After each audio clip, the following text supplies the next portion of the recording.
పూర్తిగా ఎరువులు మానేసి, పురుగు మందులు మానేసి, ఏ విధమైనటువంటి కెమికల్స్ వాడకుండా వ్యవసాయం చేస్తున్నారు. వీరు ఈ సంవత్సరం సంపత్ స్వర్ణ అనేటువంటి రకాన్ని వేయడం జరిగింది. దీనికి ఒక 2 సార్లు జీవామృతము, 1-2 సార్లు ఈ కషాయాలు కొట్టడం జరిగింది. ఈ గ్రోత్ ప్రమోటర్స్ పెద్దగా ఈ పిఎండిఎస్ ముందుగా వేసుకోవడం జరిగింది. ఈ పంట ఈ తుఫానికి ఎక్కడ కూడా వరకకుండా, డ్యామేజ్ అవ్వకుండా,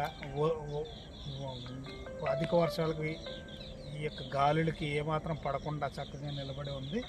ఈ పక్కన వేసినటువంటి సేమ్ రకానికి సంబంధించినటువంటి 30 ఎకరాల్లో పంట సేమ్ వెరైటీ, సంపత్ స్వర్ణ వెరైటీ ఒరిగిపోయి నేల బారిన ఒరిగి 50% వరకు వ్యవసాయ పద్ధతులు పిఎండిఎస్ ముఖ్యంగా వేయడం వల్ల వారి పంట పడలేదనేటువంటి వారి అబ్జర్వేషన్స్ గంగాధర్ గారు చెప్పడం చాలా సంతోషకరం అండి.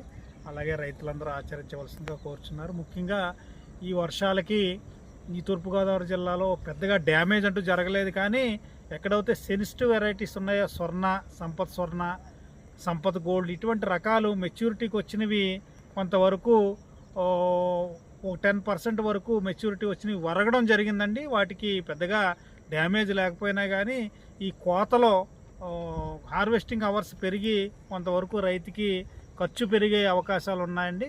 అదే రకంగా ఈ అరటి పంటలకి కూడా పెద్దగా డ్యామేజ్ జరగలేదు. ఏదన్నా గాలివారన, రోడ్డు వారన ఉన్నటువంటి పంటల్లో అయితే 10 నుంచి 15 మొక్కలు ఇరిగిపోయి పడిపోవడం జరిగింది.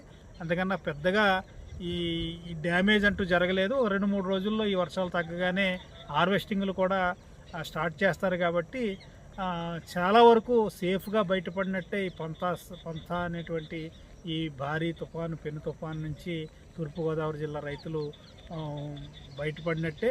కాకపోతే బెక్కవోలు, అనపర్తి మండలాలకు సంబంధించి స్వర్ణ రకం, సంపత్ స్వర్ణ ఎక్కువ వేసే ప్రాంతంలో కొద్దిగా చేలు వరగడం జరిగింది. మిగిలిన ప్రాంతాల్లో మిగిలిన 16 మండలాలు కూడా సేఫ్గానే ఈ తుఫాన్ నుంచి బయటపడడం జరిగిందండి. థ్యాంక్ యూ అండి. Thank you.